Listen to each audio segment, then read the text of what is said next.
Terima kasih Anda masih bersama kami di Debat pertama Calon Presiden 2024.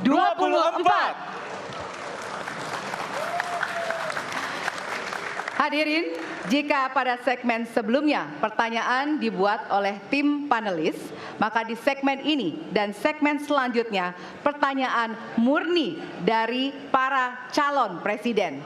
Jawaban pertanyaan akan ditanggapi oleh capres penanya untuk kemudian direspon kembali oleh calon presiden yang menjawab. Sebelumnya, kita undang kembali seluruh calon presiden untuk naik ke atas panggung. Kami persilakan Bapak untuk menuju ke panggung utama. Ya, dan untuk segmen ini, kesempatan pertama akan diberikan kepada calon presiden nomor urut 1 untuk bertanya kepada calon presiden nomor urut 2. Dan waktu Bapak 1 menit dimulai dari sekarang. Terima kasih. Pada tanggal 25, Pak Prabowo mendaftar ke KPU sebagai pasangan calon presiden, calon wakil presiden. Sesudah keputusan MK. Dan kemudian di MK dibentuk MK-MK. Yang hasilnya mengatakan bahwa terjadi pelanggaran etika berat. Yang menyebabkan keputusan yang dibuat oleh MK secara etika bermasalah. Kemudian Bapak punya waktu sampai dengan tanggal 13 November. Karena di situ adalah waktu terakhir untuk mengambil keputusan bila ada perubahan. Sesudah Bapak mendengar bahwa ternyata pencalonan persyaratannya bermasalah secara etika, pertanyaan saya, apa perasaan Bapak ketika mendengar bahwa ada pelanggaran etika di situ? Baik, waktunya habis. Kami berikan kesempatan kepada calon presiden nomor urut 2 untuk menjawab selama 2 menit. Waktunya dimulai dari sekarang. Jadi Mas Anies, ya memang suatu perkembangan politik itu ada beberapa segi perspektif, ya. Jadi tim saya, para pakar hukum yang mendampingi saya menyampaikan bahwa dari segi hukum tidak ada masalah.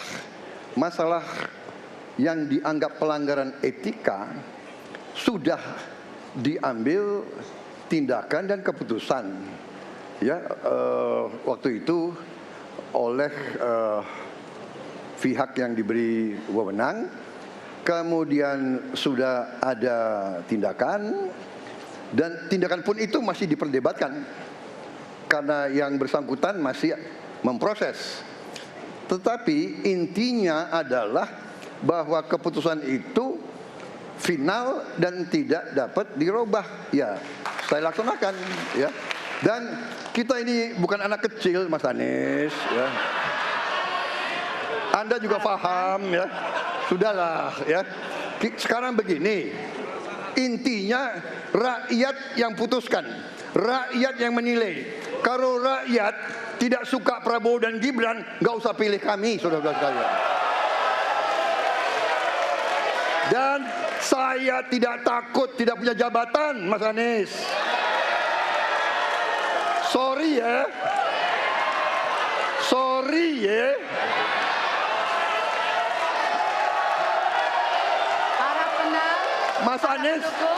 Mas Anies, saya tidak punya apa-apa. Saya sudah siap mati untuk negara ini.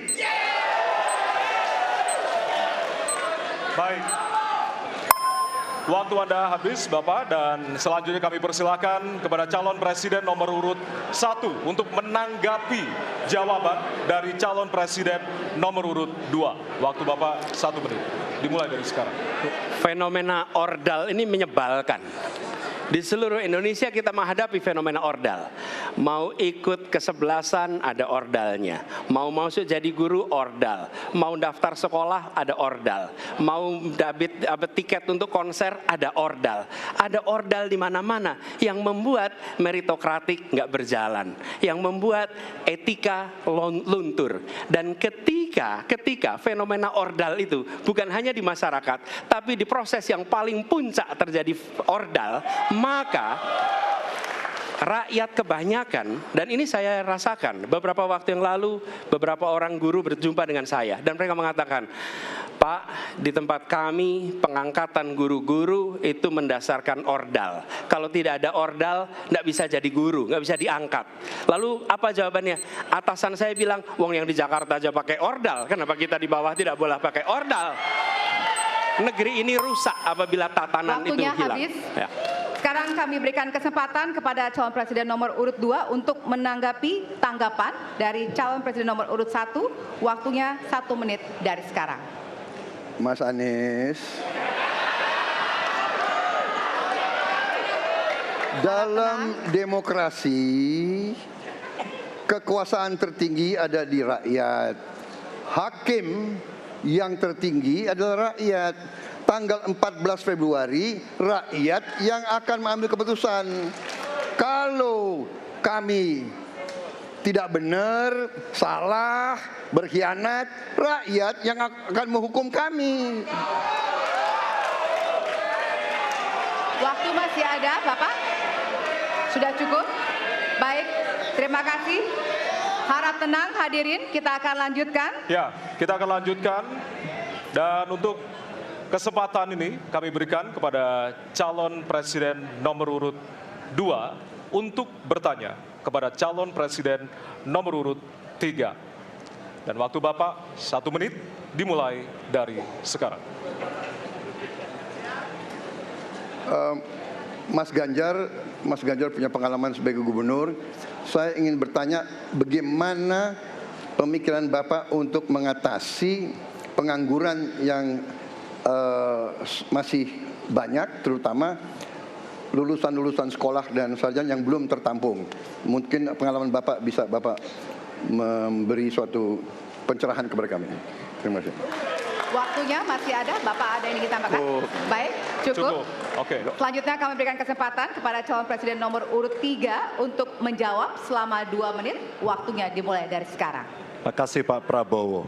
Isu ini sangat kontekstual dan saya kira dari pertanyaan masyarakat begitu sulitnya mendapatkan pekerjaan. Ada beberapa poin Pak. Yang pertama adalah membuka ruang investasi yang cukup besar dengan cara memastikan penegakan hukumnya bisa berjalan baik, kepastian hukumnya berjalan dengan baik, transparan, akuntabel, mudah, murah, cepat dalam sebuah layanan.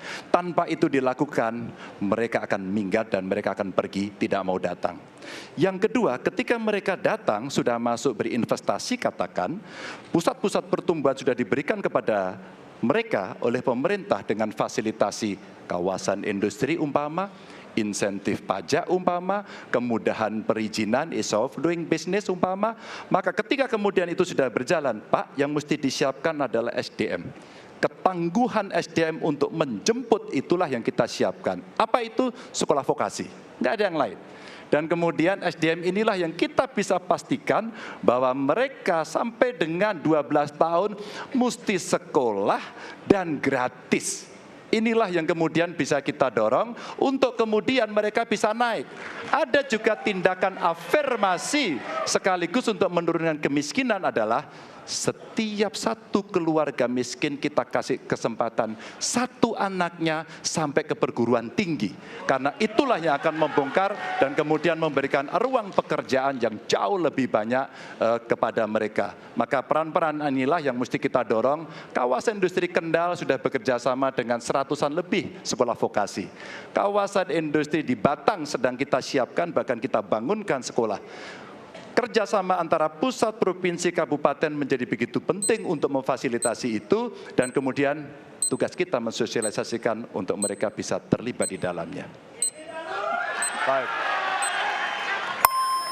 Ya, waktu Anda habis Bapak, dan kami persilakan kepada calon presiden nomor urut 2 untuk menanggapi jawaban dari calon presiden nomor urut 3. Waktu Bapak 1 menit.